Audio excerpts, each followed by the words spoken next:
దండేలు చిత్రంలోని ఈ యొక్క పాత్ర ఉన్నందుకు రాజులమ్మ జాతర అనేది దానికోసం ప్రత్యేకించి దానికోసం ఈ జాతర అంటే ఏంటంటే చూపించడానికి నెక్స్ట్ చిత్ర యూనిట్కి మా తరఫున శుభాకాంక్షలు తెలపడానికి ఇక్కడికి మన సోదరుడు రామారావు గారు ఎవరైతే పాటు అశ్విన్ అభిమానులుగా మీ అందరూ సంతోష్ అశోక్ మీ అందరూ వచ్చాం ఇక్కడికి. యాత్ర అనేది చాలా ఇంపార్టెంట్ అండి, చాలా యాత్ర ఇది. దీనికోసం చాలా ఎక్కడెక్కడి నుంచి వస్తుంటారు. ఇందులోని మా హీరో నాగ చైతన్య ఇట్లా యాక్ట్ చేయడం ఈ పాత్ర గురించి ఎస్పెషల్లీ ఈ రాజులమ్మ జాతర అనే కాన్సెప్ట్ ఉండడం మాకు చాలా ఆనందకరంగా ఉంది. అందరూ శ్రీకాకుళం జిల్లాకు సంబంధించిన యాత్రలను చేసి చాలా ఆనందకరంగా గర్వించి ఇక్కడికి మా మత్స్యకారుల సోదరులతో వచ్చాము. వీళ్ళు కూడా యాత్ర కోసం తెలుసు కాబట్టి వీళ్ళతో కూడా 2 మాటలు చెప్పాలి. చిత్ర యూనిట్కి మా అశ్విన్ అభిమానుల తరఫున అందరికీ రాజంతలుగా ఆశించాలని కోరుకుంటూ సినిమా సాధించి కోరుకుంటున్నాను.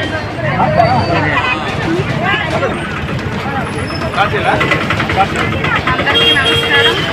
శ్రీకాకుళం జిల్లాకు చెందిన వత్సవత్స గ్రామం. ప్రతి సంవత్సరం రాజులమ్మ జాతర చాలా ఘనంగా జరుగుతుంటారు కాబట్టి ఈ సంవత్సరం కూడా చాలా ఘనంగా జరుపుతున్నారు. కాబట్టి తండేలు సినిమా కూడా మత్స్యకారులకు సంబంధించింది కాబట్టి రాజులమ్మ జాతర కూడా మత్స్యకారులకు సంబంధించింది కాబట్టి ఇంకా ఈ తండేలు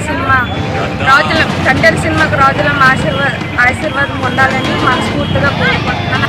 ఈ శ్రీకాకుళంకి చెందిన వత్సవత్స గ్రామంలో రాజులమ్మ యాత్ర అనేది ప్రతి సంవత్సరం కూడా ఎంతో ఘనంగా జరుగుతుంది. ఎంతోమంది జనాలు తండాలుగా వస్తున్నారు.